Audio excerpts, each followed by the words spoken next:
మహాఘనుడు అనుదినము అనునిత్యము మన కాచి కాపాడుచు ఆదరిస్తూ పోషిస్తూ నడిపిస్తున్న మన ప్రభు అయినటువంటి యేసుక్రీస్తు వారి యొక్క ఘనమైన నామమునకు మహిమ కలుగును గాక. ఆమేన్ ఆమేన్. మన ప్రభు అయినటువంటి యేసుక్రీస్తు వారి నామములో కూడి వచ్చిన మీ అందరికీ నా హృదయపూర్వకమైన వందనాలు తెలియజేస్తున్నాను. Praise the lord. బైబిల్ ఉన్న వారందరూ తెరిచి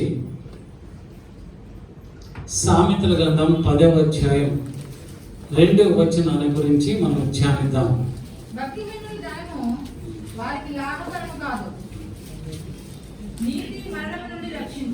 నీతి మరణము నుండి రక్షించును. Praise the Lord. నీతి మరణము నుండి రక్షించును. సామెతల గ్రంథం 12వ అధ్యాయం 28వ వచనం రాయబడుతుంది. నీతి మార్గమునందు జీవం కలదు, దాని త్రోవలు మరణమే. నీతి మార్గములో జీవం ఉన్నది, దాని త్రోవలో మరణమే. మరణము నీతి మరణము నుండి మనల్ని రక్షిస్తుంది. మరణములో ఉన్నటువంటి మనల్ని, మరణము నుండి మనల్ని ఎవరు రక్షిస్తారు? ఎవరు రక్షిస్తారు?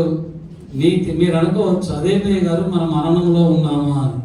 క్రైస్తరా అపోస్తలుడైనటువంటి పౌలు అంటున్నాడు, చదవండి. ఎఫెసీయులకు రాసినటువంటి పత్రిక 2వ అధ్యాయం 1వ వచనంలో, మీ అపరాధముల చేతను పాపముల చేతను మీరు చచ్చిన వారై ఉండగా ఆయన మిమ్మల్ని క్రీస్తుతో కూడా బ్రతికించెను. మనము చచ్చిన వారమై ఉన్నాం. దేని చేత మనము చచ్చిపోయాము? మన అపరాధములు మనల్ని చంపివేశాయి, మన పాపములు మనల్ని చంపివేశాయి. ఆ పాపములు అపరాధముల చేత చంపబడిన నీవు నేను కూడా మనందరినీ తిరిగి బ్రతికించింది మన ప్రభు అయినటువంటి యేసుక్రీస్తు. ఆయనే నీతి అయి ఉన్నాడు. నీతి మరణము నుండి రక్షించును. నీతి అనగా మన ప్రభు అయినటువంటి యేసుక్రీస్తు. ఆయన మాత్రమే మరణము నుంచి మనల్ని నడిపిస్తాడు. ఆయన మార్గమే జీవ మార్గమై ఉన్నది. నేనే మార్గమును సత్యమును జీవమునై ఉన్నాను. ఆయన మార్గములో, ఆయన త్రోవలో మరణము లేదు. మరణము నుంచి మనల్ని విడిపించగలిగిన వాడు మన ప్రభు అయినటువంటి యేసుక్రీస్తు. మరణము నుంచి ఎవరు మనం విడిపిస్తారు?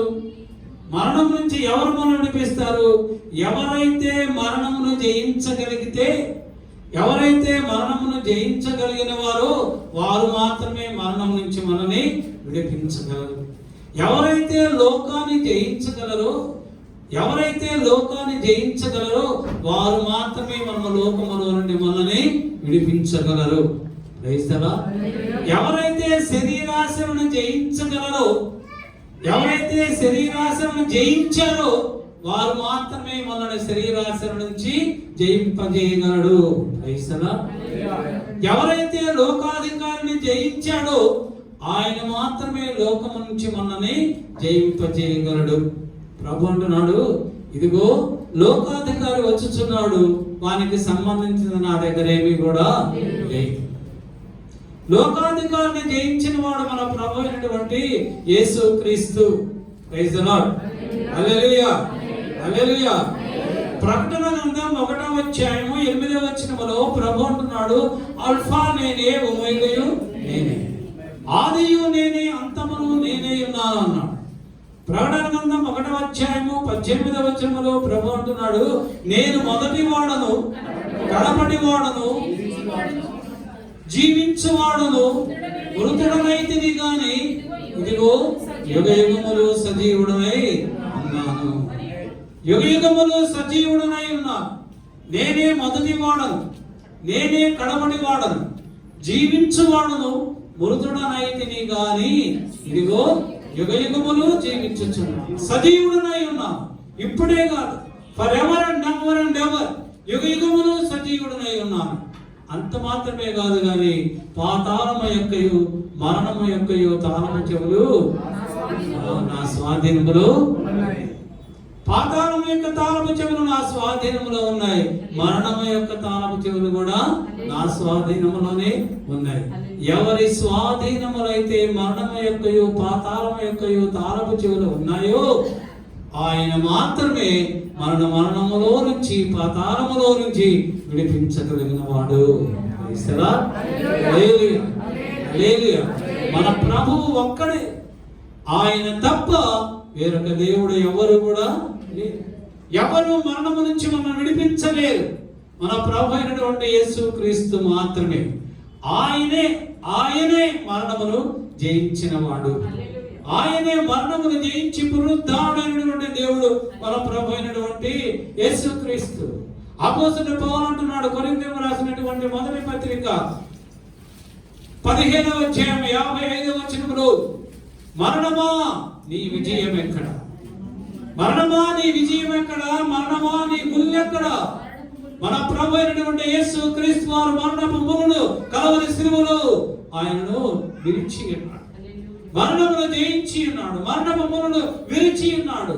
మరణమును జయించినటువంటి మన ప్రభు అయినటువంటి యేసు క్రీస్తు మాత్రమే నిన్ను నన్ను మరణము నుంచి విడిపించగలిగినటువంటి దేవుడై ఉన్నాడు. హోషేయ గ్రంథం 13వ అధ్యాయం 14వ వచనం రాయబడుతుంది. ప్రవక్త అయినటువంటి హోషేయ అంటున్నాడు, నా ప్రజలను నేను రక్షించగలను, నా ప్రజలను ఆయనను పాతాళములో నుండి వారిని నేను రక్షిస్తాను. పాతాళములో, శాపములో, వేదనలో, దుఃఖములో ఉన్న నా ప్రజలను నేను రక్షిస్తాను. మరణమా నీ విజయం ఎక్కడ? ఓ మరణమా నీ విజయం ఎక్కడ? ఓ మరణమా నీ ముల్లెక్కడ? హోషేయ ప్రవక్త చెప్తూ ఉన్నాడు. వేస్తేనా మరణమును జయించినటువంటి మన ప్రభు అయినటువంటి యేసు క్రీస్తు నిన్ను నన్ను మరణము నుంచి విడిపించగలిగిన వాడు.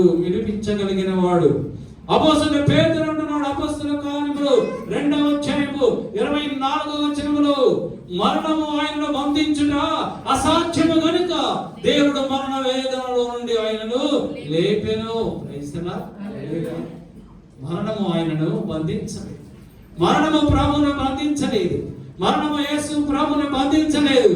ఆయన మరణమును జయించి సమాధిని జయించి తిరిగి పునరుద్ధానుడై నాడు. ఆయన మరణమును జయించి ఉన్నాడు కనుక ఆయన మాత్రమే, ఆయన ఒక్కడే నిన్ను నన్ను మరణములో నుంచి విడిపించగలిగినటువంటి దేవుడై ఉన్నాడు. దావీదు మహారాజు రాసినటువంటి కీర్తన 33వ కీర్తన 18వ వచనం చదవండి. 18, 19 వచనాలు. వారి ప్రాణమును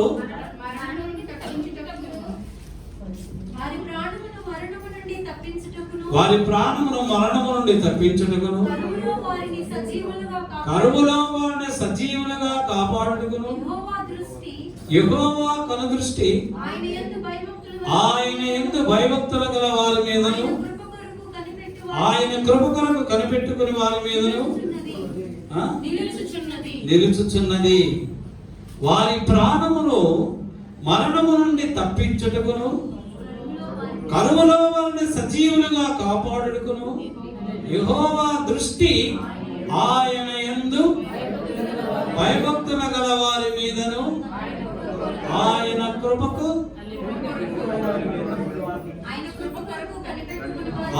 కృపకు కనిపెట్టుకుని వారి మీదను నిలిచి ఉన్నది. మనము మన ప్రాణమును మన మరణములో నుంచి మనము విడిపించబడాలి అంటే, మన ప్రాణమును మనము కాపాడుకోవాలి అంటే ప్రభువునందు మనము భయభక్తులు కలిగి ఉండాలి. ఆయన కృప కొరకు నువ్వు నేను కనిపెట్టుకుని ఉండాలి. ఆయన కృప కొరకు నువ్వు కనిపెట్టుకోనకపోతే, ఆయన యందు భయభక్తులు నీకు లేకపోతే నీ ప్రాణములకు నీవే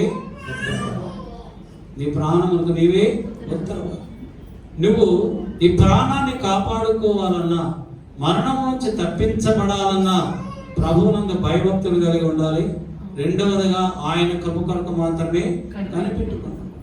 మనుషుల సహాయము వ్యర్థం.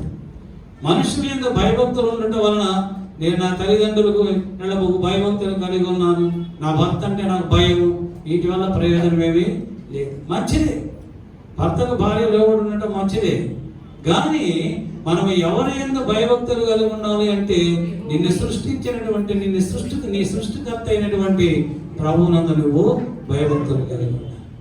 ఆయన కృప కొరకు కనిపెట్టుకోవాలి. మనుషుల సహాయం కొరకు, మనుషుల కృప కొరకు నువ్వు కనిపెట్టుకోకూడదు. ఈ దినాలలో అనేక మంది మనుషుల సహాయం వైపు చూస్తూ ఉన్నారు, మనుషుల వైపు చూస్తూ ఉంటారు సహాయం కొరకు, ప్రభు వైపు చూడరు. ఎవరి దయా దాక్షిణ్యముల వలన, ఎవరి కృప వలన నీవు నేను జీవిస్తున్నామో ఆయన కృప కొరకు నువ్వు కనిపెడితే, ఆయన కృప మీద నువ్వు ఆశపడితే దేవుడు నిన్ను ఆశీర్వదిస్తాడు. ప్రభువు మనల్ని ఆశీర్వదిస్తాడు. ఆయన వైపు చూడండి, ఆయన వైపు చూడండి, ప్రభు వైపు చూడండి. మనుషుల వైపు చూడద్దు, అధికారుల వైపు చూడద్దు. అది మీ ఏ అవసరమైనప్పటికీ, మీరు ఏ ఇబ్బందిలో ఉన్నా, ఏ అవసరతలో ఉన్నా, ఏమి కావాలన్నా, అది ఏదైనా సరే, నీ ప్రమోషన్ విషయము, లేకపోతే నీ బిడ్డల ఉద్యోగాల విషయమో, వివాహాల విషయమో, చదువుల విషయమో, అది ఏదైనప్పటికీ, ఏ అవసరత అయినప్పటికీ నువ్వు చూడవలసింది ఆయన వైపు. ఆయన వైపు చూస్తే ఆయన నీ వైపు చూస్తాడు. నువ్వు ఆయన వైపు చూడు, ఆయన నీ వైపు చూస్తాడు. నువ్వు మనుషుల వైపు చూస్తే ఆయన నీ వైపు చూడు. Very simple. నువ్వు ఆయన వైపు చూస్తే ఆయన నీ వైపు చూస్తాడు. నీకు ఆయన ఎందుకు భయభక్తులు కలిగి ఉంటే ఆయన నీ వైపు చూస్తాడు. ఎప్పుడైతే నువ్వు ప్రభువునందు భయభక్తులు కలిగి ఉంటావో నీవు ప్రభువుకు సమీపముగా ఉంటావు. ఎప్పుడైతే నీలో ప్రభువునందు భయభక్తులు లేవో పాపము నీకు దగ్గర అవుతుంది, దేవుడు నీకు దూరం అవుతుంది. భయభక్తులు నువ్వు కోల్పోయినప్పుడు పాపము నీకు దగ్గర అవుతుంది, దేవుడు నీకు దూరం అవుతాడు. దేవుని యందు ఏ సహాయము నీకు రాదు. కనుక ఆయన కృప కొరకు కనిపెట్టాలి. ఆయన యందు భయభక్తులు మనము కలిగి ఉండాలి.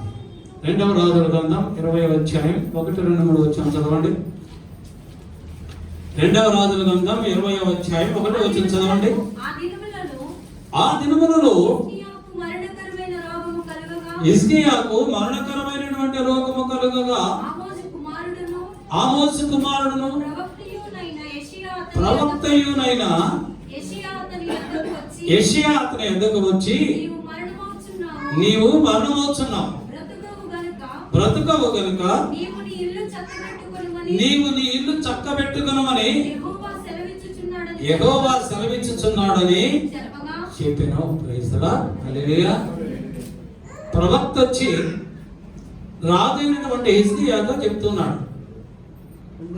అప్పటికే హిజ్కియాకు మరణకరమైనటువంటి రోగము వచ్చి, మరణకరమైనటువంటి రోగముతో బాధపడుతున్నాడు హిజ్కియా. అదే సమయంలో ప్రవక్త వచ్చి అంటున్నాడు, రాజుగారు నువ్వు చచ్చిపోతావు, నువ్వు చచ్చిపోతావు, నీ రోగము బాగవదు. ఆ మందులు ఈ మందులు రకరకాల మందులు వాడుతున్నావు, నువ్వు ఎన్ని మందులు వాడినప్పటికీ కూడా నువ్వు చచ్చిపోతావు. ఈ దేవుడైనటువంటి యెహోవా సెలవిస్తున్నాడు. దేవుడే చెబుతూ ఉన్నాడు, నేను కాదు.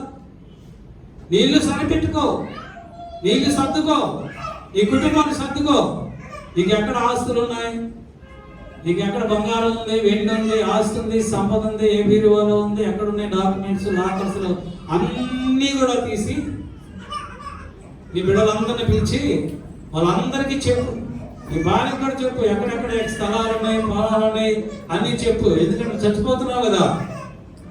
చాలా మంది చచ్చిపోయినప్పుడు ఏం చెప్పరు. చాలా మంది బ్రదర్స్ ఎలాగా ఉంటారంటే భర్తలు ఏ విషయాలు భార్యకి చెప్పరు.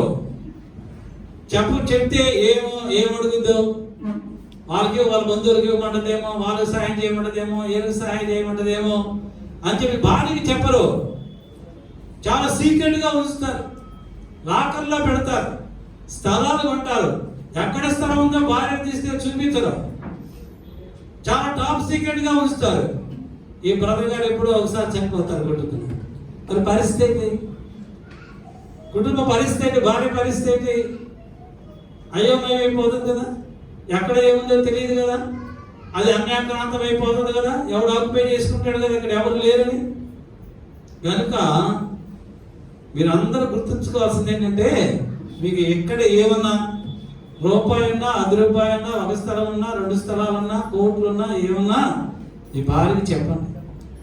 ప్రైజ్లా మీరు వాళ్ళు ఆఖరిలో ఏమున్నా కూడా ఎవరికి చెప్పారా? మీ భార్యకి మాత్రం చెప్పండి, మర్చిపోదు.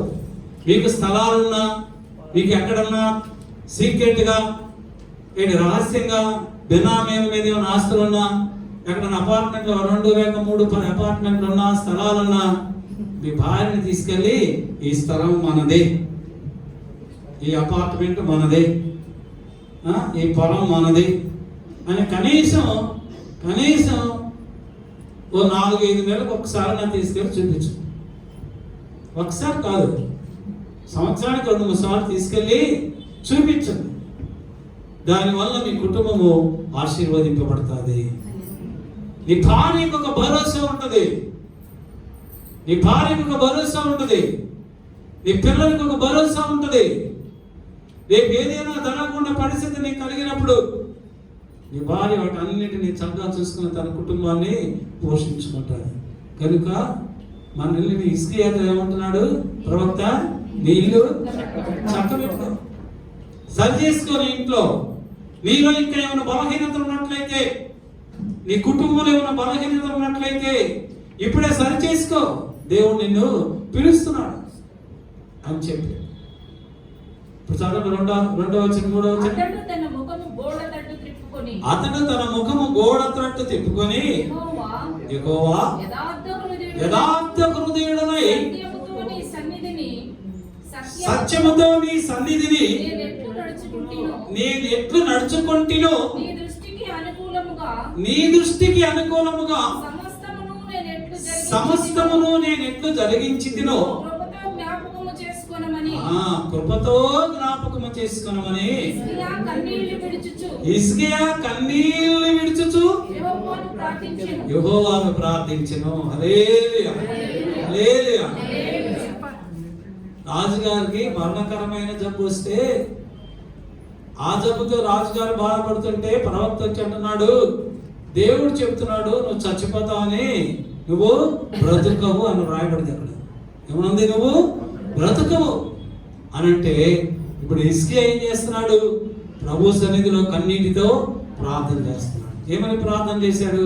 దేవా యెహోవా నీ సన్నిధిలో నేను ఎట్లు యథార్థ హృదయముతో ప్రవర్తించికనో, చూడండి, సత్యముతో యథార్థముతో నీ సన్నిధిలో నేను ఎలాగా ప్రవర్తించానో, నా జీవితం ఎటువంటిదో నీ వెలుగుదువు, నువ్వు జ్ఞాపకం చేసుకో. ఎలాగ జ్ఞాపకం చేసుకో? కృపతో జ్ఞాపకం చేసుకో, నా మీద ప్రేమతో జ్ఞాపకం చేసుకో అని కన్నీటితో ప్రార్థన చేస్తూ ఉన్నాడు.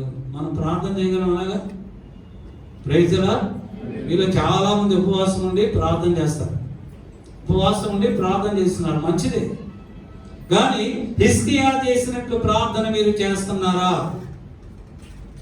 హిజ్కియా చేసినట్లు చేస్తున్నారా? ప్రభువా యేసయ్యా నీ సన్నిధిలో సత్యముతో యథార్థముతో నేను ఏ విధముగా జీవిస్తున్నానో, నేను ఏ విధముగా ప్రవర్తిస్తున్నానో, కృపతో నీవు నన్ను జ్ఞాపకం చేసుకొని నా కుటుంబాన్ని ఆశీర్వదించమని నువ్వు ప్రార్థన చేస్తున్నావు? చెప్పండి. మీరు ప్రార్థన చేస్తే ప్రభువు నిశ్చయంగా మీ ప్రార్థన ఆలకించి మీ యొక్క ప్రతి అవసరత ఆయన తీరుస్తాడు. మనం ప్రార్థన చేయడం ఎందుకు? మనలో సత్యము లేదు, యథార్థత లేదు. ప్రభు సన్నిధిలో సత్యముతో యథార్థముతో ప్రభువును వెంబడించడం లేదు.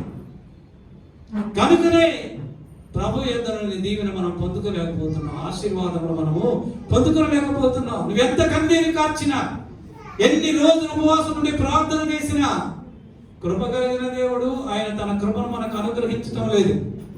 నువ్వు ప్రార్థన చేస్తున్నావు, కృపతో నన్ను జ్ఞాపకం చేసుకోమని. ప్రభు అంటున్నారు, కృపతో నిన్ను జ్ఞాపకం చేసుకోవడానికి ఏముంది నీ దగ్గర?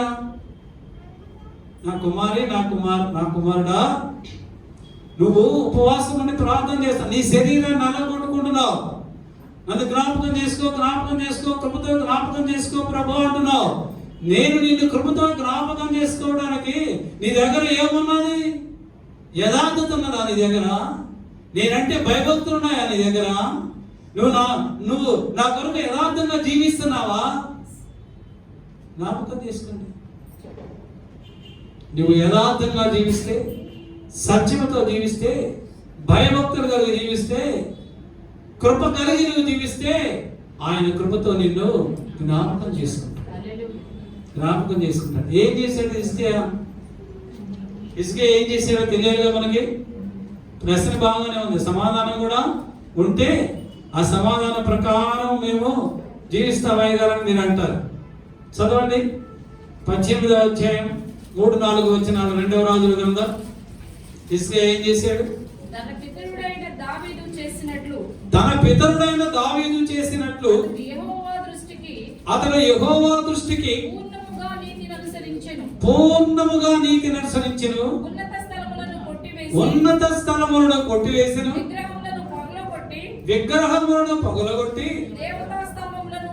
దేవతా స్తంభములను పడగొట్టి మోషే చేసిన ఇత్తడి సర్పమును చిన్న భిన్నములుగా చేసి దానికి ఇశ్రాయేలీయుడు ఏం చేశాడు?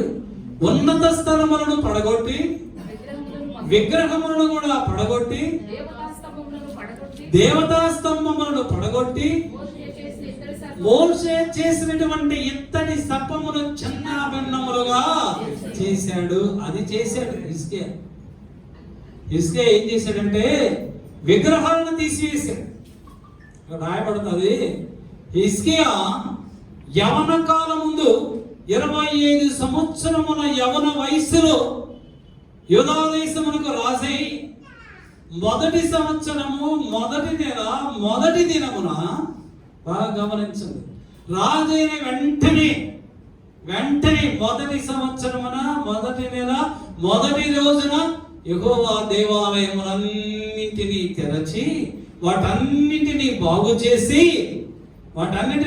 చేసి లేవీయులను యాజకులను ఏర్పాటు చేసి దేవుని మందిరములో యెహోవా సేవ చేయడానికి యాజకులను లేవీయులను ఏర్పాటు చేసి దేవాలయములో ఉన్న విగ్రహములన్నింటినీ దేవతా స్తంభములను ఆ యొక్క మోషే చేసినటువంటి ఆ యొక్క సర్పమును చిన్న భిన్నములుగా చేసి దేవుని యొక్క పరిచర్య జరగడానికి హిజ్కియా గొప్ప కార్యము చేశాడు. అది చేశాడు హిజ్కియా. దేవుని మందిరము తలుపులు తెరచాడు.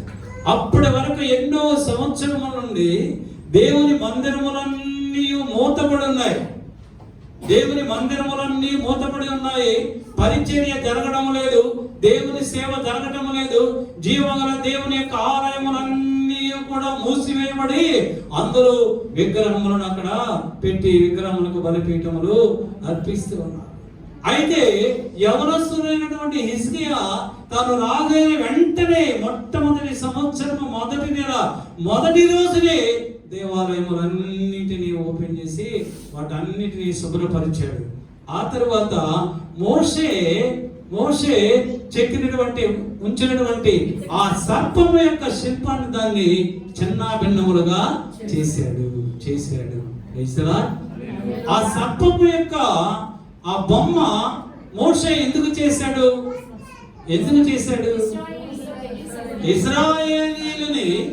ఇశ్రాయేలీయులని భయంకరమైనటువంటి సర్పముల కాటు వేసి చనిపోతున్నప్పుడు మోషే దేవుని ప్రజల పక్షముగా యెహోవా దేవునికి విజ్ఞాపన చేసినప్పుడు యెహోవా అన్నాడు, ఇదిగో సర్పమును అక్కడ మీరు ఎత్తైన ప్రదేశంలో నిలవబెట్టండి. ఎవరైతే ఆ సర్పమును నిదానించి చూస్తారో, ఎవరైతే సర్పము కాటు వలన విషముతో ఉండి ఆ యొక్క సర్పమును ఆ విగ్రహమును నిదానించి చూస్తారో వారందరూ కూడా బ్రతుకుతారు అన్నారు.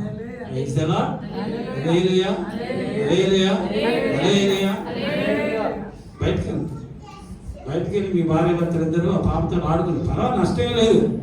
మీకు అందుకు కింద ఒక రూమ్ కూడా ఉంది, లేదా పైకి వెళ్ళినా పర్లేదు, పైకి ఒక రూమ్ ఉంది. దేవుని వాక్యాన్ని వింటే ఆ వాక్యం మనం ఆశీర్వదిస్తుంది. మోషే ఆ సర్పము యొక్క విగ్రహాన్ని అక్కడ పెట్టి దేవుని ప్రజలందరూ కూడా ఎవరైతే పాపం యొక్క కాటుకు బాధపడుచున్నారో వారందరినీ నిదానించి చూడమన్నారు. ఎవరైతే నిదానించి చూశారో వారందరూ కూడా బ్రతికారు. బాగా గమనించండి, సర్పము, ఆ యొక్క శిల్పము, ఆ సర్పము వీరిని బ్రతికించిందా? వీరిని బ్రతికించేటువంటి శక్తి ఆ యొక్క బొమ్మలో, ప్రతిమలో ఉన్నదా, లేక ఆ ప్రతిమను నిదానించి చూడటం వలన వారికి స్వస్థత కలిగిందా? చెప్పండి. ఆ బొమ్మ వీరికి స్వస్థతనిచ్చిందా, లేక నిదానించి చూడటం వలన వీరికి స్వస్థత కలిగిందా? ఇశ్రాయేలుకి ఆ సర్పము వారిని స్వస్థపరచలేదు. ఎవరైతే నిదానించి చూశారో, అంటే దేవుని యొక్క మాటకు లోబడి, దేవుడైన యెహోవా అంటున్నాడు, ఎవరైతే నిదానించి చూస్తారో వారికి స్వస్థత కలుగుతుంది అన్నాడు. ఆ మాటకు లోబడ్డారు ఇశ్రాయేలు. దేవుని మాటకు లోబడి, దేవుని మాటకు లోబడి ఆ ప్రతిమను వారు నిదానించి చూసినప్పుడు దేవుడు వారిని స్వస్థపరిచారు. ఇప్పుడైతే హిజ్కియా కాలంలో అయితే హిజ్కియా ఏం చేశాడంటే, అప్పటి నుంచి కూడా మోషే కాలం నుండి హిజ్కియా కాలం వరకు ఈ సర్పము యొక్క ప్రతిమ దేవుని యొక్క మందిరములో ఉన్నది. దేవుని యొక్క మందిరములో ఉన్నది. అయితే విగ్రహారాధన దేవునికి ఇష్టం లేదు. ఆకాశం అందున్నవి గాని, భూమి మీద ఉన్నవి గాని, సముద్రం అందున్నవి గాని, ఏ స్పష్టమును కూడా మనము పూజించకూడదు. అప్పటి వరకు పూజలు అందుకున్నటువంటి ఆ సర్పము యొక్క శిల్పాన్ని, దాన్ని హిజ్కియా ఏం చేశాడు? చిన్నాభిన్నము చేశాడు. దేవుని బిడ్డలారా, మన ఆచార సంప్రదాయాలని, మూఢ విశ్వాసములను మనము చిన్నాభిన్నము చేయాలి. వంశపారంపర్యముగా వస్తున్నటువంటి ఆచారములను మనము చిన్నాభిన్నము చేయాలి. మన కుటుంబంలో గాని, మన మనసులో గాని, మన ఆలోచనలో గాని, మన తలంపులలో గాని, మన ప్రవర్తనలో గాని, మన నడకలో గాని, మన చూపులో గాని వంశపారంపర్య ఆచారములు మనలో ఉండకూడదు. Praise the Lord. అదే యెహోవా యందు భయభక్తులు కలిగి జీవించటం. అందుకే హిజ్కియా అంటున్నాడు, తాను మరణావస్థలో ఉన్నప్పుడు, మరణపు శయ్య మీద ఉన్నప్పుడు, నీకు బ్రతకవు, నువ్వు చచ్చిపోతా ఉన్నప్పుడు, దేవా యెహోవా, నేను నీ యందు భయభక్తులు కలిగి ఎంత యథార్థముగా సత్యముతో ప్రవర్తించాను, కృపతో జ్ఞాపకం చేసుకుని ఉన్నప్పుడు దేవుడు కృపతో జ్ఞాపకం చేసుకున్నాడు. ఆ యొక్క యెషయా ప్రవక్త ఆ యొక్క గృహ ఆవరణము దాటక ముందే దేవుని యొక్క స్వరం యెషయా వినిపించింది. మళ్ళా యెషయా వచ్చి అంటున్నాడు, ఇదిగో 15 సంవత్సరాలు నీ ఆయుస్సు పొడిగించాను. హిజ్కియా ఆయుష్ 15 సంవత్సరాలు దేవుడు పొడిగించాడు. ఎందుకు పొడిగించాడు? దేవుని యందు భయభక్తులు కలిగి యథార్థముగా ప్రవర్తించాడు కనుక. నీతి మరణము నుండి రక్షించును. 68వ కీర్తన 20వ వచనంలో రాయబడుతుంది, మరణము తప్పించుట ప్రభువైన యెహోవా వశము. మరణము తప్పించుట ప్రభువైన యెహోవా వశము. యేసు ప్రభు వారి లోకములో ఉన్నప్పుడు మార్కు సువార్త 15వ అధ్యాయము 22, 23, 24 వచనాల్లో రాయబడుతుంది. ఆయన మార్కు సువార్త 5వ అధ్యాయం, సమాజ మందిరపు అధికారులలో యాయీరును ఒకడు వచ్చి, ఆయన కుమార్తె వచ్చి ఆయన పాదముల మీద పడి, నా చిన్న కుమార్తె చావనై ఉన్నది, అది బాగుపడి బ్రతుకున్నట్లు నీవు వచ్చి దాని మీద చేతులుంచవలనని ఆయనను మిగులు బ్రతిమాలుకొనగా ఆయన అతనితో కూడా వెళ్ళెను. సమాజ మందిరపు అధికారి అయిన యాయీరు అను ఒకడు వచ్చి ఆయనను చూచి ఆయన పాదముల మీద పడి నా చిన్న కుమార్తె చావనై ఉన్నది, అది బాగుపడి బ్రతుకు నిమిత్తము నువ్వు వచ్చి దాని మీద చేతులు ఉంచమని ఆయనను బ్రతిమాలు కొనగా. Praise the lord, praise the lord, praise the lord. యాయీరు అనేటువంటి ఒక అధికారి, సమాజ మందిరపు అధికారి యేసు ప్రభు దగ్గరకు వచ్చి ఆయనను చూచి ఆయన పాదముల మీద పడి ప్రభువును చూశాడు. సమాజ మందిరపు అధికారి యేసు ప్రభు దగ్గరకు వచ్చి అంటే చూడకుండానే వచ్చాడు. ప్రభు దగ్గర చూడకుండానే వచ్చాడా? కానీ మళ్ళా ఇక్కడ ఎందుకు రాయబడింది? ఆయనను చూచి. నీవు ప్రభువును చూడాలి. చనిపోయిన నీ కుమార్తె బ్రతకాలి ఏంటి? పాడైపోయినటువంటి నీ జీవితం మళ్ళా చిగురించాలంటే, ఎడారిగా మారిపోయినటువంటి మన కుటుంబాలు చిగురించబడాలి అంటే, ఫలభరితమైనటువంటి కుటుంబములుగా మార్చబడాలి అంటే, ఆశీర్వదింపబడినటువంటి కుటుంబములుగా మార్చబడాలి అంటే ప్రభువును చూసేటువంటి కన్నులు నీకు కావాలి. ఈ లోక సంబంధమైనటువంటి కన్నులు కాదు. ఆయనను చూడాలి. నీ హృదయముతో ఆయనను చూడాలి. నీ యొక్క హృదయముతో ఆయనను చూడాలి. నీ మనోనేత్రములతో ప్రభువును చూడాలి. చూచిన తర్వాత నువ్వు ఆయన పాదముల మీద పడాలి. నేను అధికారిని, నేను పెద్ద ఆఫీసర్ని, నేను కలెక్టర్ని లేదా ప్రైమ్ మినిస్టర్ అంటే కుదరదు. నువ్వు ప్రైమ్ మినిస్టర్ అయినా, చీఫ్ మినిస్టర్ అయినా, నువ్వు ఎవరైనా సరే ఆయన పాదముల మీద పడాలి. అంటే నిన్ను నువ్వు తగ్గించుకోవాలి. నేను అల్పుడను, నేను అయోగ్యుడును, నేను బూడిద వంటి వాడను, నేను ధూళి వంటి వాడను, నేను నాలుగు మాన్యము కలిగిన వాడను, నేను నత్తి వాడను, నేను దీనుడను, నేను దరిద్రుడను అని నువ్వు ప్రభు సన్నిధిలో తగ్గించుకోవాలి. తగ్గించుకున్నప్పుడే దేవుడు నీ మీద కృప చూపుతాడు. ఆయన కనుదృష్టి నీ మీద ఉంచుతాడు. నువ్వు తగ్గించుకోవాలి. నీ మనోనేత్రములతో ఆయన చూడాలి. చూసి ఆయన పాదముల మీద పడి అప్పుడు ఆయన బ్రతిమలాడుకోవాలి. ఈ అధికారి బ్రతిమలాడుతున్నాడు. చూశాడు, పాదముల మీద పడ్డాడు, సాష్టాంగపడి బ్రతిమలాడుతున్నాడు. ప్రభువా ప్రభువా ప్రభువా ప్రభువా ప్రభువా, నా కుమార్తె చావనయ్యన్నది. నువ్వు వచ్చి ఆమె చేతులు ఉంచితేనే నా కుమార్తె బతుకుతుంది. ఈ సమయంలో నీవు తప్ప నా కుమార్తెను బ్రతికించేవాడు మరెవడు లేడు. ఆయన పదవి బ్రతికించలేదే, ఆయన అధికారం బ్రతికించలేదు. ఎవరైతే బ్రతికించగలరో వారి దగ్గరకు వచ్చి ఆయన పాదముల మీద పడి బ్రతిమలాడుతున్నాడు. అప్పుడు అంటున్నాడు ప్రభు, పదా నేను నీతో కూడా వస్తాను అన్నాడు. Praise the lord. ప్రభు నీతో రావాలంటే, ప్రభు నీ కుటుంబంతో రావాలంటే, ప్రభు నీ బిడ్డలతో రావాలంటే, నువ్వు ప్రభు సన్నిధిలో నువ్వు తగ్గించుకుని ఆయన పాదముల మీద పడి నువ్వు బ్రతిమలాడుకుంటే ఆయన నీతో వస్తాడు. Praise the lord. హల్లెలూయా, హల్లెలూయా, హల్లెలూయా. 35 వచనం చదవండి. ఆయన ఇంకనూ మాట్లాడుచుండగా సమాజ మందిరపు అధికారి ఇంట నుండి కొందరు వచ్చి, నీ కుమార్తె చనిపోయింది, నువ్వెందుకు ఇంకా బోధకుని శ్రమపడుచున్నావు?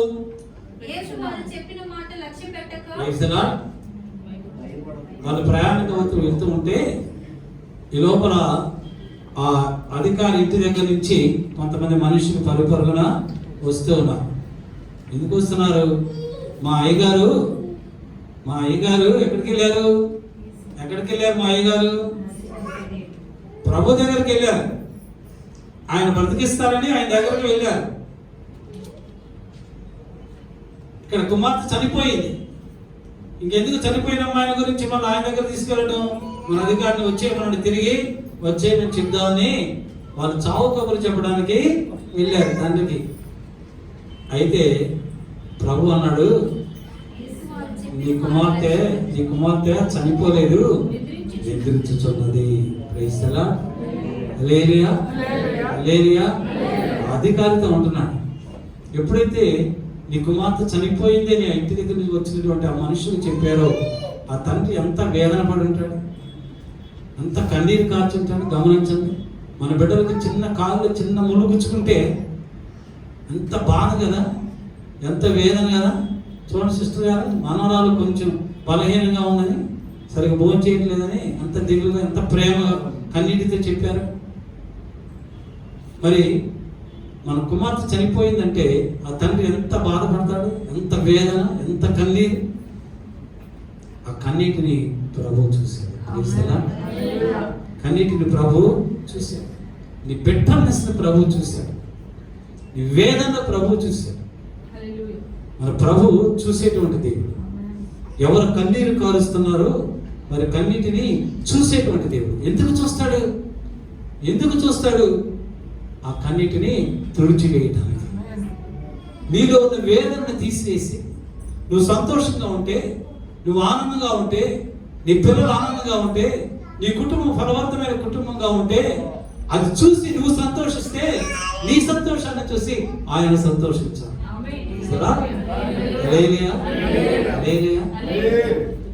హిజ్కియా దేవుని ఇంటిని మందిరాన్ని బాగు చేసిన తర్వాత అప్పుడు అడుగుతున్నాడు ప్రభుని.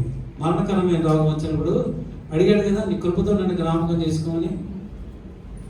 ప్రభువా, నీ మందిరాన్ని నేను బాగు చేశాను కదా, ప్రభువా నీ మందిరాన్ని నేను బాగు చేశాను కదా, నీ ఇంటిని నేను బాగు చేశాను కదా, మరి నువ్వు నా వంటిని నువ్వు బాగు చేయి, నా వంటిని నువ్వు బాగు చేయి, నా శరీరానికి వచ్చినటువంటి జబ్బును తీసాడు కదా దేవుడు, తీసాడు కదా. ఈ అధికారి అడుగుతున్నాడు, ఆయన పాదం మీద బతిమలాడు అడుగుతూ ఉంటే ఎవరో వచ్చి నీ కుమార్తె చనిపోయిందంటే ప్రభు అధికారి యొక్క కన్నీటిని చూసి, వేదన చూసి నీ కుమార్తె చనిపోరు. వారు దే ఆర్ టెల్లింగ్ లైస్. మరి అబద్ధాలు చెబుతున్నారు, వాళ్ళకేం తెలియదు. వాళ్ళు ఏం మాట్లాడుతున్నారో వాళ్ళకి తెలియదు. ఇవే బాధపడదు, మీ అమ్మాయి చనిపోలేదు, మీ అమ్మాయి నిద్రపోతుంది అన్నాడు. ఎంత ధైర్యం అండి! వేస్తారా? చనిపోయిందని వాళ్ళు చెప్తుంటే ప్రభు అన్నాడు చనిపోలేదు, నిద్రపోతుంది, పదని మనం ఇల్లు లేపుదాము, నిద్రపోతుంది అంటే ఆ అధికారి, ఆ తండ్రి చనిపోయినది అని వాళ్ళ ఇంట్లో వాళ్ళు చెప్పిన మాటలు నమ్మరా? గమనించి, వాళ్ళ ఇంట్లో వాళ్ళు వచ్చి చనిపోయిందని చెప్తే ఆ మాట నమ్మలేదు, కానీ మీ అమ్మాయి నిద్రపోతుంది అన్న ప్రభు మాటని నమ్మాడు. ఆ నమ్మకమే ఆయన కుమార్తెని బ్రతికించింది. ఆ చిన్నదాని దగ్గరికి వెళ్ళి, చిన్నదానా లే, తల్లి తాకుమి అనగానే లేచి నడవసాగెను. ఆ విశ్వాసమే నడిపించింది. దేవుని బిడ్డలారా, నీతి మరణము నుండి రక్షించదు. మన ప్రభు మరణము నుంచి రక్షించేటువంటి దేవుడై ఉన్నాడు. యోహాను సువార్త 11వ అధ్యాయం 43వ వచనాన్ని చదువు. ఆయన అలాగు చెప్పి లాజరు బయటకు రమ్మని బిగ్గరగా చెప్పగా చనిపోయిన వాడు కాళ్ళు చేతులు ప్రేత వస్త్రములతో కట్టబడిన వాడై వెలుపలికి వచ్చెను. లాజరు చనిపోయి ఎన్ని దినాలైంది? 4 దినాలైంది. అందరూ అక్కడ ఉన్న వారందరూ శిష్యులతో సహా లాజరు చనిపోయి 4 దినాలైంది. శరీరము కుళ్ళు పట్టుంటది, భయంకరమైన వాసన వస్తుంది. ఇప్పుడు ఎందుకు ఈయన అక్కడికి వెళ్తున్నాడు అని అనుకున్నారు. మార్త కూడా అన్నారు. శిష్యులతోటి ప్రభువు ఆ సమాధి మీద రాయి తీసివేయమంటే, ప్రభువా 4 రోజులు ఆయన చనిపోయి భయంకరమైనటువంటి వాసన వస్తుంది అంటే ప్రభు ఏమన్నాడు? అందుకు యేసు నీవు నమ్మిన ఎడల దేవుని మహిమను చూస్తావు. ఆల్రెడీ చెప్పాడు ప్రభు అనేక సార్లు మార్తతో. దేవుని పునరుద్ధానమును జీవమును నేనే. మార్త పునరుద్ధానమును జీవమును నేనే. నా యందు విశ్వాసం ఉంచిన వాడు బ్రతికినను తిరిగి లేచును. చేస్తున్నా మరి ఆ మాట మార్త గుర్తుంచుకోవాలి కదా. మార్త గుర్తుంచుకోవాలి, కానీ దేవుడు మరలా జ్ఞాపకం చేసి, మార్త నువ్వు నమ్మితే దేవుని మహిమను చూస్తావు. మార్తను బట్టి లాజరును జీవంలోనికి ప్రభు నడిపించలేదు, కానీ మరియను బట్టి దేవుడు లాజరును జీవంలోనికి నడిపించాడు. మరి యొక్క కన్నీటిని చూశాడు ప్రభు. ఆమె మరియా యేసు పాదముల దగ్గరకు వచ్చింది. యేసు దగ్గరకు వచ్చి ఆయన చూసి ఆయన పాదముల మీద పడి కన్నీటితో కడిగి, ప్రభువా నీవిక్కడ ఉండి నీ ఎడల నా సహోదరుడు చావకుండును అని క్రైస్తలా ప్రాధేయపడుతుంది ప్రభుని, బ్రతిమలాడుకుంటుంది ప్రభుని. నీవే నాకు దిక్కు అంటుంది ప్రభుని. నీవు తప్ప వేరొక దిక్కు నాకు లేదు అంటున్నది. నీవే నా సహాయకుడు అంటుంది. నీవే నాకు ఆదరణ ఇచ్చేవాడు అంటుంది. దిక్కు లేని మా కుటుంబానికి నీవే దిక్కు ప్రభువా. ఈ సమయంలో నువ్వు అద్భుతం చేయకపోతే, నా సహోదరుడు బ్రతకపోతే, నా సహోదరుడు మాకు తోడుగా లేకపోతే ఈ పాపిష్టి లోకంలో మేము బ్రతకలేం ప్రభా. ఈ పాపిష్టి లోకంలో మేము బ్రతకలేం ప్రభా. ప్రభుని బ్రతిమాలుకుంటే ఆమె యొక్క హృదయ వేదనను ప్రభు చూశారు. మరి యొక్క హృదయ వేదనను చూశారు. హృదయంలో నుంచి వచ్చిన కన్నీటి ధారలను ప్రభు చూశారు. ఆ వేదనను చూసి రాయబడుతుంది, ఆయన యేసు కన్నీరు విడిచాను. ప్రార్థన చేసేటప్పుడు మరేలాగా ప్రార్థన చేయాలి. తూతు మంత్రంగా ప్రార్థన చేయకండి. ఏదో ప్రార్థన చేయాలి కాబట్టి ప్రార్థన చేయకండి. ప్రార్థన చేయకపోతే ప్రభు ఏమన్నా అనుకుంటాడేమోనని ప్రార్థన చేయకండి. Praise the lord. ప్రభు యొద్ద నుండి ఒక స్పెషల్ బ్లెస్సింగ్, ఒక ప్రత్యేకమైనటువంటి బ్లెస్సింగ్స్ నీ కుటుంబానికి కావాలి అనుకుంటే హృదయ భారముతో, హృదయ వేదనతో, నీ హృదయములో నుంచి కన్నీరు కాదు, నీ కళ్ళలోంచి కన్నీరు కాదు, నీ హృదయములో నుంచి కన్నీరు కంటిలోనికి వచ్చి ఆ కంటిలో నుంచి ఆ యేసు పాదముల మీద పడాలి. నువ్వు ప్రార్థన చేసేటప్పుడు యేసు పాదములు నీ ముందే ఉన్నాయని నీ హృదయములో నువ్వు ఆలోచించుకొని, నీ హృదయములో స్థిరపరచుకొని నీవు కన్నీరు కార్చినప్పుడు ఆ కన్నీరు ఆయన పాదములను కడిగి వేస్తాడు. మా అనుభవాలలో నుంచి నేను మీకు చెప్తూ ఉన్నాను. మా అనుభవాలలో నుంచి నేను చెప్తూ ఉన్నాను. ఎక్కడో అధఃపాతాళములో ఉన్న మమ్మల్ని ప్రభు ఉన్నతమైనటువంటి స్థితిలో ఉంచాడు అంటే ప్రార్థనే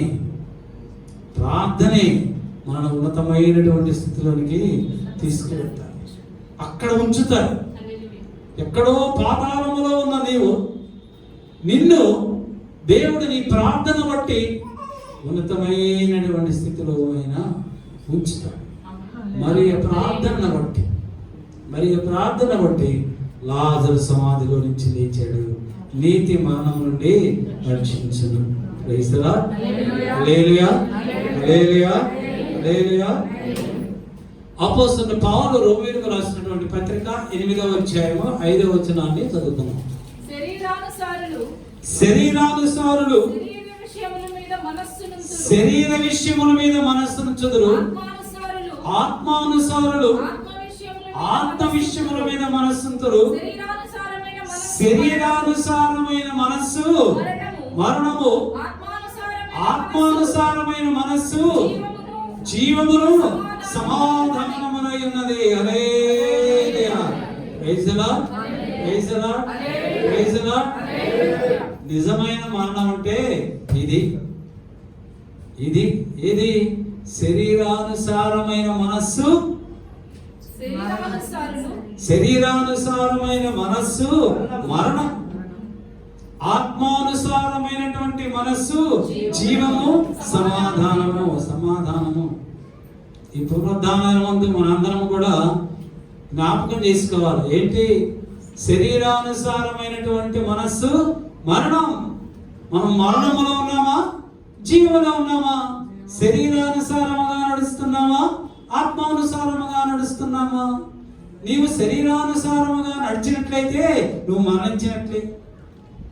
బ్రతికి ఉన్నాను మరణించినట్లే. నువ్వు బ్రతికి ఉన్నా మరణించినట్లే. నీవు ఆత్మానుసారముగా నువ్వు నడిస్తే నువ్వు పేదవాడివైనా దేవుని దృష్టిలో గొప్పవాడు. మరి ఏ విధముగా మన మనస్సున్నది? శరీరానుసారముగా మనము జీవిస్తున్నామా? ఈ లోకములో ఉన్నదంతయు మొదటి యోహాను పత్రిక, యోహాను రాసిన మొదటి పత్రిక 2వ అధ్యాయము 16వ వచనంలో రాయబడుతుంది. లోకములో ఉన్నదంతయు శరీరాశ, నేత్రాశ, జీవపడము. Praise the lord. ప్రతి క్రైస్తవుడు కూడా ఈ మూడింటిని జయించాలి. శరీరాశ, నేత్రాశ, జీవపు డంబం. ఈ మూడింటిని వివరించాలంటే ఒక 2 గంటల టైం పడుతుంది. కానీ ఈ మూడింటిని మనము జయించాలి. ఈ మూడింటిని శరీరాశ, నేత్రాశ, జీవడంబం. ఎవరైతే ఈ మూడింటిని జయిస్తారో వారు కన్నీటితో ప్రార్థన చేసినప్పుడు దేవుడు వారి ప్రార్థన ఆలకిస్తాడు. ఈ మూడింటిని జయించకుండా నువ్వు లోకాశల ప్రకారం నువ్వు జీవిస్తూ, శరీరాశలతో నువ్వు జీవిస్తూ, సుఖభోగముల యందు ప్రవర్తించినది బ్రతికి ఉండునను చచ్చినదే. వేసరా శరీరాన్ని సుఖపెట్టాలనుకుంటే నువ్వు మరణించినట్టే లెక్క. నీ కన్నులు దేవుడు నీకు ఇచ్చినటువంటి పవిత్రమైన పరిశుద్ధమైనటువంటి కన్నులు ప్రభువును చూడడానికే ప్రయత్నించాలి. కానీ ఆ కన్నులతో లోకాన్ని చూస్తే నువ్వు మరణించినట్లే. శరీరాశ, నేత్రాశ, జీవపు డంబము అంటే నీలో గర్వము, అతిశయము ఉంటే, దేవుడు నీకు ఇచ్చినటువంటి ఆశీర్వాదమును బట్టి, దేవుడు నీకు ఇచ్చినటువంటి ఉన్నతమైనటువంటి స్థితిని బట్టి నువ్వు అతిశయపడితే, గర్వపడితే నీవు మరణించినట్లే. ఎవరైతే ఆత్మానుసారముగా జీవిస్తారో, ఆత్మానుసారముగా నడుస్తారో, దేవునికి ఇష్టలుగా నడుస్తారో, పరిశుద్ధాత్మ పొందుకొని నడుస్తారో, పరిశుద్ధాత్మ దేవుని యొక్క అడుగు జాడలలో, సలహాలలో, ఆలోచన ప్రకారం నడుస్తారు, వారు బ్రతికి ఉన్నవారు, వారు జీవమును సమాధానమును అయి ఉన్నారు. అటువంటి వారి కుటుంబాలలో జీవం ఉంటుంది, జీవమైన ప్రభు ఉంటారు, సమాధానం కర్త అయినటువంటి యేసు ప్రభు ఇంట్లో ఉంటాడు. హల్లెలూయా, హల్లెలూయా, హల్లెలూయా.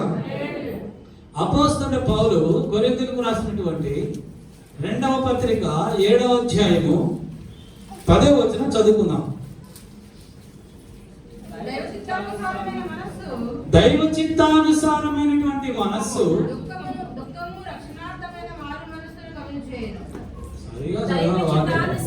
దైవ చిత్తానుసారమైన దుఃఖము రక్షణార్థమైన మారు మనస్సు కలుగు చేస్తుంది. ఈ మనస్సు దుఃఖమును పుట్టించదు. అయితే లోక సంబంధమైన దుఃఖము మరణమును కలుగజేయును. హల్లెలూయా. లోక సంబంధమైనటువంటి దుఃఖము మరణము కలుగు చేస్తుంది. దైవ చిత్తానుసారమైన దుఃఖము మారు మనస్సు కలుగు చేస్తుంది. ఆ దుఃఖము చదవండి.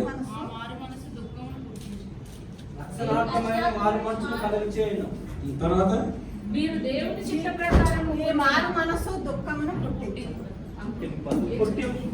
అలా చదువు. దైవ చిత్తానుసారమైన దుఃఖము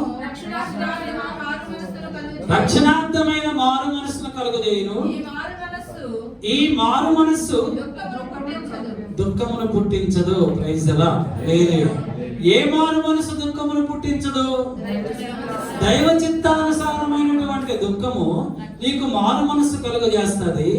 ఆ మారు మనస్సు దుఃఖమును నీకు పుట్టించ ఏది నీకు దుఃఖాన్ని కలిగిస్తుంది? లోక సంబంధమైనటువంటి దుఃఖము.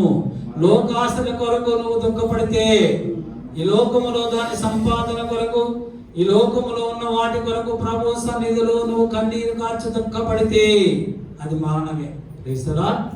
నువ్వు ప్రార్థన చేసేటప్పుడు ఈ లోకములో ఉన్న సంపద కొరకు, ఐశ్వర్యం కొరకు, ఘనత కొరకు, వెండి బంగారముల కొరకు, సుఖభోగముల కొరకు నువ్వు ప్రభు సన్నిధిలో కన్నీటితో నువ్వు ప్రార్థన చేస్తే ఆ ప్రార్థన ప్రభు కృపతో జ్ఞాపకం చేసుకోడు. హల్లెలూయా, హల్లెలూయా. ఆ దుఃఖం వల్ల ప్రయోజనం లేదు. ఆ దుఃఖం వల్ల మనకు ఆశీర్వాదము రావు. దేని వల్ల వస్తాయి? దైవ చిత్తానుసారమైనటువంటి దుఃఖమే మారు మనస్సు కలిగిస్తుంది. దైవ చిత్తానుసారమైన దుఃఖము మన జీవితాలలో పరివర్తన కలుగజేస్తుంది. మన జీవితానికి మార్పు కలుగజేస్తుంది. పాపములో లోకాశలతో ఉన్నటువంటి మనల్ని ఆత్మ సంబంధమైనటువంటి వరమును పొందుకోవడానికి ఈ దుఃఖం మనకు దోహదం చేస్తుంది. దైవ చిత్తానుసారమైనటువంటి దుఃఖము ఆత్మీయముగా మనం ఎదగడానికి ప్రయోజనకరముగా ఉంటుంది.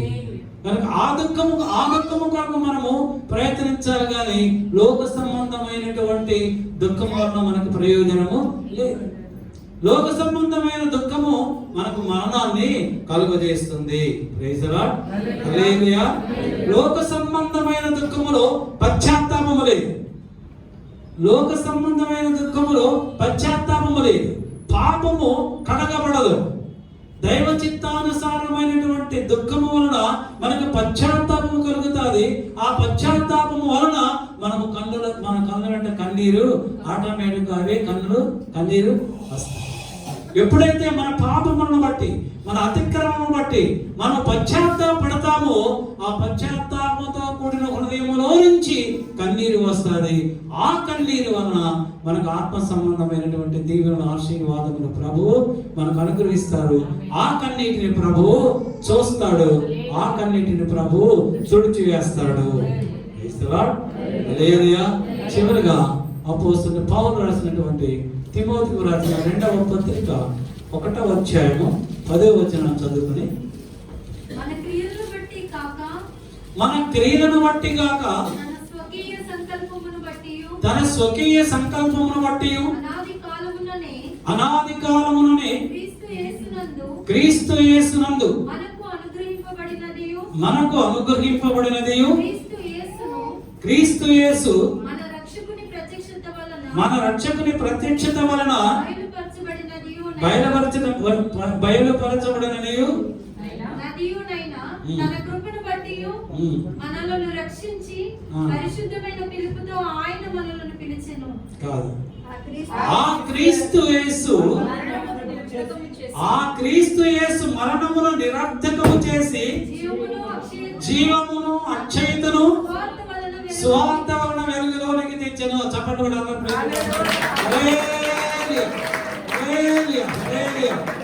ఆ క్రీస్తు యేసు అనగా ఏ క్రీస్తు యేసు అయితే కలువరి శిలువలో మరణమును నిరర్థకము చేసి మరణమును జయించి తిరిగి పునరుద్ధానుడై లేచి ఉన్నాడు, ఆ క్రీస్తు యేసు మరణమును నిరర్థకము చేసి దేవుని ప్రజలకు మరణమే లేదు. మీరేమీ భయపడనక్కర్లేదు. ప్రభువునందు విశ్వాసం ఉంచినటువంటి మనకు మరణము లేదు. కలువరి శిలువలో ఆయన మరణమును నిరర్థకము చేశారు. ఆ మరణాన్ని వేస్ట్, మరణము మనకి లేదు. Praise the Lord. మరి ఏ మరణాన్ని చేయించాడు? మనకి జీవమును అక్షయతను స్వార్థ వలన వెలుగులోనికి తెచ్చెను. జీవాన్ని ప్రభు మనకి ఇచ్చాడు. మరణమును జయించి జీవాన్ని ఇచ్చాడు, అక్షయతను ఇచ్చాడు. నశించిపోయేదాన్ని ప్రభు మనకి ఇవ్వలేదు, శాశ్వతముగా ఉండేదాన్ని ప్రభు మనకి ఇచ్చాడు. ఆ శాశ్వతముగా ఉండే దానిని ప్రభు మనకి అనుగ్రహించాడు. ఆ శాశ్వతంగా ఉండేది జీవము. ఆ జీవాన్ని ప్రభు మనకి అనుగ్రహించాడు.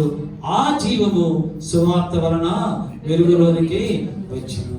కనుక మనమందరము కూడా చేయవలసిన పని ఏంటంటే ఆయన సువార్త కొరకు మనము జీవించాలి. చీకటిలో ఉన్న అనేక మందిని వెలుగులోనికి నడిపించడానికి, నశించిపోవచ్చున్న అనేక మందిని అక్షయతలోనికి నడిపించడానికి, మరణములో ఉన్న అనేక మందిని జీవములోనికి నడిపించడానికి ఆ యొక్క జీవాన్ని అనుగ్రహించేటువంటి ఆ సువార్త వెలుగుని అనేక మందికి మనము ప్రకాశింపచేసే వారిలాగా మనము ఉండాలి. నీతి మరణము నుండి రక్షించు. మన ప్రభు అయినటువంటి యేసుక్రీస్తు వారు 2023 సంవత్సరాల క్రితము కలువరి శిలువలో ఆయన మరణమును జయించి, ఓ మరణమా నీ విజయం ఎక్కడ, ఓ మరణమా నీ ముల్లెక్కడ అని మరణమును జయించి తిరిగి పునరుద్ధానుడై లేచి ఎవరైతే ఆయన్ని వెంబడిస్తున్నారో, ఎవరైతే ఆయన భయభక్తులు కలిగి ఉన్నారో, ఎవరైతే ఆయన కృప కొరకు కనిపెట్టుచు ఉన్నారో వారందరినీ కూడా మరణము నుంచి తప్పించి జీవములోనికి నడిపించి ఉన్నాడు. ఇక మనము మరణమునకు భయపడని అవసరము లేదు. మనందరినీ కూడా ఆయన జీవములోనికి నడిపించి ఉన్నాడు. అటువంటి అనుభవం ప్రభు మీ అందరికీ అనుగ్రహించును గాక. ఈ వాక్యం ద్వారా ప్రభు మిమ్మల్ని ఆశీర్వదించును గాక. ఆమేన్, ఆమేన్, ఆమేన్. తల వంచండి, ప్రార్థన చేస్తున్నాం. మహాపరిశుద్ధుడు, మహాగణుడు మా ప్రభు మా యేసయ్య, నిన్న నేడు నిరంతరం ఏకరీతిగా ఉన్న దేవుడు, మారణ దేవుడు, మార్పు లేని దేవుడు, సజీవుడు అయిన దేవుడు మా ప్రభు. ఈ పునరుద్ధానమందని దాసము కాంతముందు మీరు మాట్లాడినటువంటి అతి శ్రేష్టమైనటువంటి వాక్యమును బట్టి మీకు స్తోత్రాలు. నీతి మరణము నుండి రక్షించిన లేఖనమును ప్రభు మాకు వివరించి మాతో మాట్లాడేవా, నీకు స్తోత్రాలు దేవా. హిజ్కియా ప్రభు నీ ఎందుకు భయభక్తులు కలిగిన వాడై ప్రభు నా ప్రవర్తన నీ దృష్టిలో, నీ కళ్ళ దృష్టిలో ఏ విధముగా నేను యథార్థముగా ప్రవర్తించాలో నన్ను కృపతో జ్ఞాపకం చేసుకున్నప్పుడు, హిజ్కియా మరణపు టంచరులో ఉన్నప్పుడు హిజ్కియానికి మరలా నువ్వు జీవములోనికి నడిపించావు నాయన, నీకు స్తోత్రాలు. యాయీరు అనేటువంటి అధికారి యొక్క కుమార్తె చనిపోయినప్పుడు ప్రభు నీవు మరలా ఆ యొక్క చిన్న బిడ్డని లేపి తన తండ్రికి నువ్వు అప్పచెప్పావు నాయన. మరణములో నుంచి జీవములోనికి నడిపించావు తండ్రి. లాజర్ను కూడా మరణములో నుంచి జీవములోనికి నడిపించి దిక్కులేని ఆ సహోదరులు మార్తా మరియకు నువ్వు అప్పచెప్పిన దేవుడు ప్రభువానికి స్తోత్రాలు. మేమైతే అనేక సార్లు ప్రభు ఈ లోకములో లోకాశలతో ప్రభు పడిపోయి అనేక సార్లు మేము మరణించి ఉండగా ప్రభు జీవముల దేవుడు అయినటువంటి నీవు మమ్మల్ని లేపి ప్రభు మరణములో నుంచి జీవములోనికి నడిపించి